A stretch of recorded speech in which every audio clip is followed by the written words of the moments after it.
Previously I did a review of an adaptation of the Call of Cthulhu which I found in my travels in Spain. I called it the most beautiful Lovecraft adaptation yet.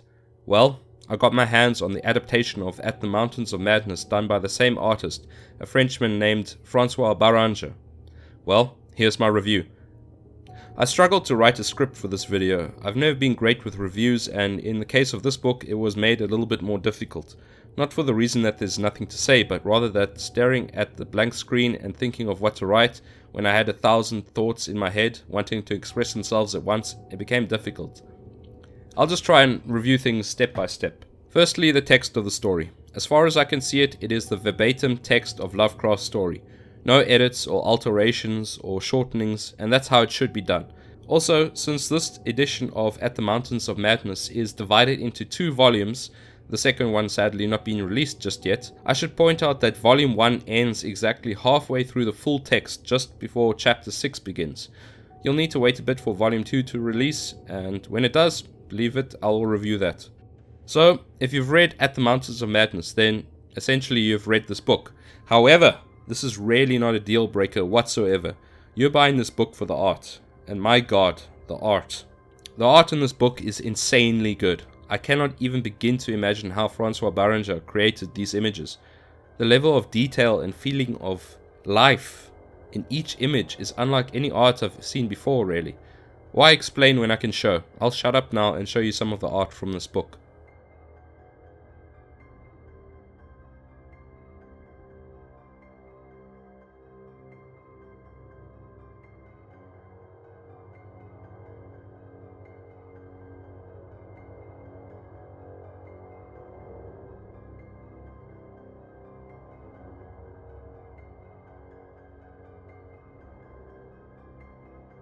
Three aspects struck me as particularly well done. Firstly is a sense of movement and animation in many of the images, for example ones of the snowstorms and one of the planes flying over the abandoned city of the Elder Things. Looking at these specific images, they come to life in my mind. It's like you can see them moving. I feel that it requires almost no effort to visualize clearly the snow blowing, the sound of the Arctic winds, the feeling of biting, grim and frostbitten kingdoms long gone. Any black metal fans here? Secondly, the scenes of the human explorers juxtaposed against the massive city ruins really are amazing, and Baranger did well to choose the scenes he chose to display in the limited pages he had to work with. Humans appear so minuscule and weak as they creep through the snow, immersed in a time and place that borders on the incomprehensible for us. This is a world not designed for us, a world we should not be in.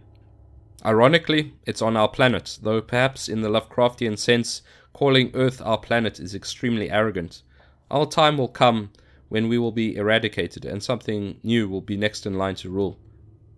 Finally, I found a few scenes which made me think of the best goddamn horror film ever made. Meet me outside the Bing if you want to fight about it. John Carpenter's The Thing. Spoiler alert, but in Lovecraft's story, just like in The Thing, and they dig it up out of the ice. Yes, Gary, they dig it up, they cart it back. It gets thawed out, wakes up, probably not in the best of moods, and proceeds to kill members of the research party that found it. In this book, we see scenes of humans strung up like meat, humans dissected, and frozen blood icicles coming from their corpses. It's very awesome and similar to what was shown in The Thing. The art, in short, speaks for itself. The quality of the book. I should also mention the quality of the book, the physical quality. My edition was printed in Latvia and the quality is extremely high, 5-star stuff. It's a hardcover book and the pages are of extremely high quality, very thick and crisp to the touch, all with a glossy finish. I saw no print errors whatsoever. I mention this aspect specifically because with a book focused on its beauty and art, you should want your investment to last, to stay fresh and clean. This is a solid book and will last you a long time, no doubt. Future projects of the artist. The immediate question is, when does volume 2 come out? Well, if you speak French, it's out already. Sold out, that is. I couldn't find any info on when the other language editions are out, so let's just be a little bit patient. Also, according to some research, the next story to be adapted by Baranger will be the Dunwich Horror. This guy is on point with his works, and I can only hope that he does a few more stories. Hopefully the Shadow over Innsmouth is next on the list, but I'm not certain. Go Tanabe. I would be making a grave error if I don't recommend another adaptation of At the Mountains of Madness.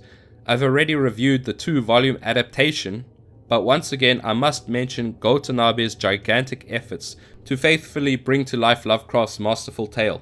It is done in a manga style and thus in a very different art style in Baranger. Due to this though, with Tanabe's adaptation you get to see a lot more. In other words, Baranger's style is to depict a few key scenes in full color and immense detail. Tanabe depicts the entirety of the story, though almost all in black and white, though I must stress in no less detail. It's simply a different art style. Both men went through immense efforts to depict At the Mountains of Madness in a respectful and faithful way, and I cannot play favorites. They are both credits to the Lovecraft community, both are amazing in their own ways, and both adaptations are books you eventually need to consider owning. Well, that's all I really have to say for now. The book really speaks for itself with the art, and I did my best to show you some of what it has. Sorry if the pictures are not so clear, but the glossy pages, plus overhead lights, plus a camera coming from a cell phone, I did my best. I will leave a link in this video's description and in a pinned comment as to where you can buy this book for about $25 US, or the equivalent in your local currency, including free, fast international shipping. In full transparency, I will get a slight commission if you use that specific link to purchase this book, though it's at no additional financial cost to you, but if you want to go for Amazon or something like that, it's alright if it's easier for you in your country. Anyway, thanks for watching this review. I am really trying to improve this channel and upload more regularly. 2021 is going really well in all aspects, and I hope to really make this channel grow. So if you enjoyed this video, pressing like will help boost it in the YouTube algorithm. Thanks for watching, and I'll see you in the comments section very soon. Cheers.